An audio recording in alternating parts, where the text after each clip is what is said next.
Olá galera, tudo bem? Vamos lá para a nossa aula 4, Gestão de Projetos de Infraestrutura, sessão 3, Análise de objetivos e restrições da rede e das características de negócio. Essa sessão ela vai ajudar ou até mostrar o que vocês fizeram de errado no projeto que eu pedi na semana retrasada, nossa última aula, que era para elaborar o escritório de advocacia lá conforme a situação do programa. O que vocês teriam que ter visto e feito nesse projeto? Qual o desempenho mínimo que a rede deverá apresentar? E lá vocês deveriam ter pensado ou até feito uma reunião com a pessoa, simulado essa reunião para saber o que ele esperava dessa rede. Como será o seu funcionamento? Como ela deve ser protegida e em que grau? Vai ter firewall? Vai ter só antivírus? Há recurso para investimento de que se deseja fazer? É aquela questão do planejamento top e do planejamento funcional, que eu já falei para vocês também.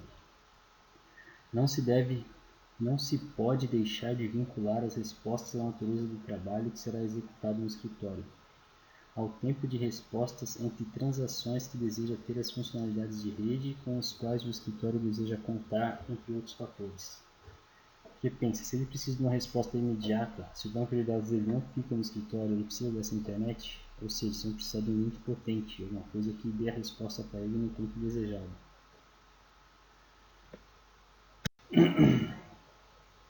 Agora, analisando os tempos de resposta, por exemplo. Se a gente pensar em 15 segundos, 15 segundos para a gente é quase nada. Mas pensa em 15 segundos numa rede. Elimina a interação conversacional, tempo intolerável para a maioria dos usuários da rede. Caso essa demora ocorra, o sistema deverá permitir que o usuário desempenhe outras atividades enquanto espera essa resposta. Imagina você dar um clique ou solicitar algum item, algum dado do banco de dados e esperar 15 segundos para surgir a resposta. Quando a gente espera 1 segundo, já é muito.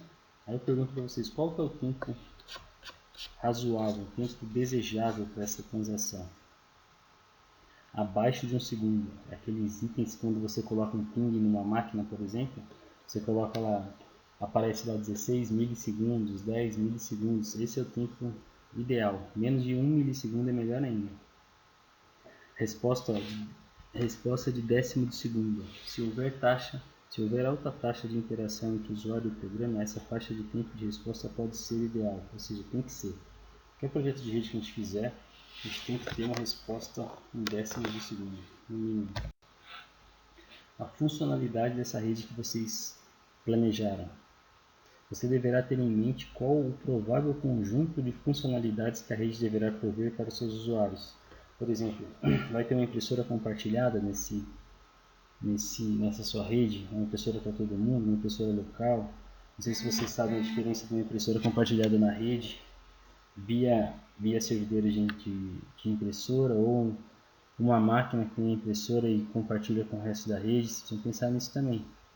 Se ela vai ter um IP para ser compartilhada, se ela vai usar o IP da máquina que ela tiver, se vai ter VoIP, se vai ter troca de mensagens via voz pela rede, ou até a transferência de arquivos grandes em um lugar separado, por exemplo, OneDrive, Google Drive, etc. Você vai usar o WhatsApp, que hoje usa muito.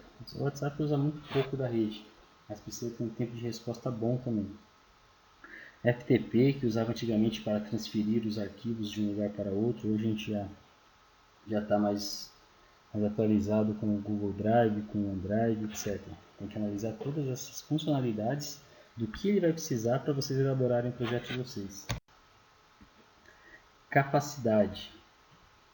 Uma rede, com base no que estudamos sobre desempenho, que a gente falou no primeiro slide, sobre as funcionalidades, é possível entendermos que o planejamento da sua capacidade deve ser feito com base nas características de uso em suas funcionalidades. Por exemplo, se uma grande quantidade de funcionalidades for planejada e o desempenho requerido for alto, certamente a capacidade da rede deverá acompanhar tais demandas.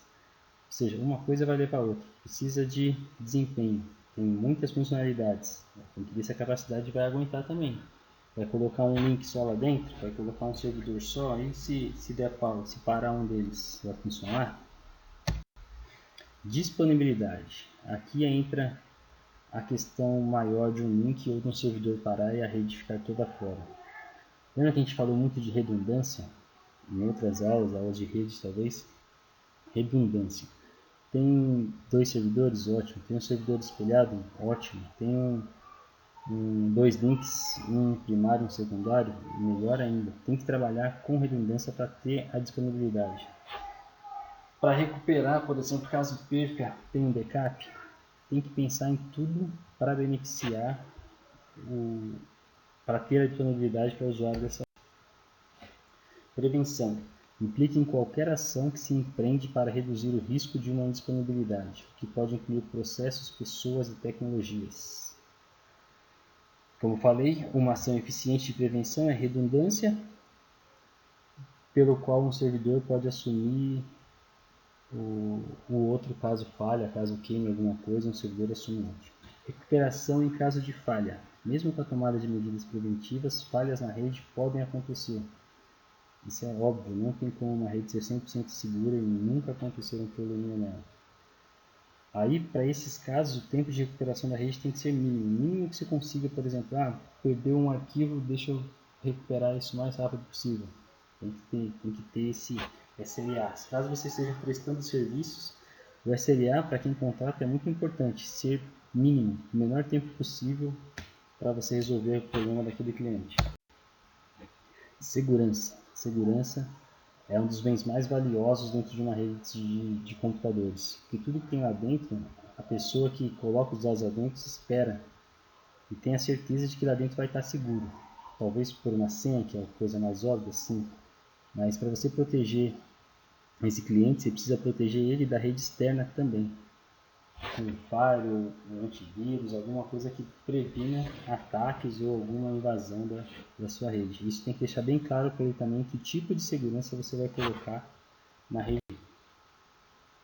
E vale o destaque de 4 requisitos de segurança a serem buscados no planejamento desse projeto de rede de vocês. Privacidade, que é o requisito que prevê que os dados sejam acessíveis apenas a pessoas autorizadas, por senha, por privacidade do próprio Windows até. Integridade prevê que apenas pessoas autorizadas sejam capazes de modificar os dados. Simples também, a gente consegue fazer isso. Você coloca uma privacidade numa pasta do Windows que só vai acessar a pessoa que tiver a senha daquela pasta, etc. Disponibilidade exige que os dados estejam disponíveis às pessoas autorizadas. A autenticidade prevê que o servidor seja capaz de verificar a identidade de um usuário. O atendimento a esses quesitos são a porta de entrada para a implantação de uma rede segura, certo? E claro para a gente também, né? Quinto semestre já tem que estar com isso na ponta da língua. Escalabilidade, preço e gerenciabilidade. Um projeto de rede deve prever as prováveis alterações de negócio que atenderá, seja em crescimento físico, mudança de ramo ou alteração dos pontos de rede. Ou seja, tem que ter a escalabilidade, que é justamente a característica de rede de seus equipamentos que os permitem suportar mudanças de seu tamanho ou finalidade principal. Como eu sempre falei para vocês, se eles pedem 24 portas de rede, você nunca vai colocar somente um switch com 24 portas, porque se um der problema, já era, você não tem backup nenhum. Se eles querem aumentar um ponto, já deu erro também, porque você não vai ter que comprar um outro switch só por causa de um aumento de um ponto. Você tem que prever que isso pode crescer, que isso pode aumentar um dia. Gerenciamento de falhas. O correto funcionamento de uma rede pressupõe cuidado com o sistema como um todo, e cada componente da rede individualmente. Quando uma falha ocorrer, é necessário que o gerenciamento preveja a identificação da falha, o isolamento do restante da rede e o reparo e substituição dos componentes falhos. Eu acho que eu já cheguei até a falar para vocês, quando vocês criam uma rede muito grande, vamos dar um exemplo de uma escola que tenha 3 ou 4 blocos, por exemplo. Você coloca um switch gerenciável em cada bloco e cria uma árvore, cria galhos nessa árvore de rede. Por quê? Se caso a falha ocorra no prédio 2, no bloco 2, por exemplo, você vai saber que já vai direto naquele switch e ver qual é o problema lá. Se caso crie uma falha propositalmente naquele switch, cria um looping numa rede, por exemplo, você vai ver que só aquele thread parou, não parou a rede inteira. Isso chama-se gerenciamento de falhas. Você vai saber onde estão os seus pontos e onde pode ter falhado aquela rede. Gerenciamento de desempenho. O gerenciamento de desempenho da rede deve ser entendido como monitoramento e controle. É você monitorar sua rede para saber se tem algum IP, alguma máquina fazendo muito download desnecessário, se está ocupando muito recurso da sua rede, para você saber onde você tem que parar ou não parar naquele momento. Situação problema dessa aula 4.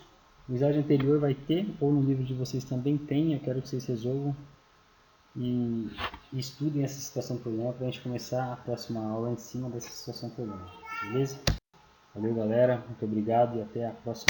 Grande abraço.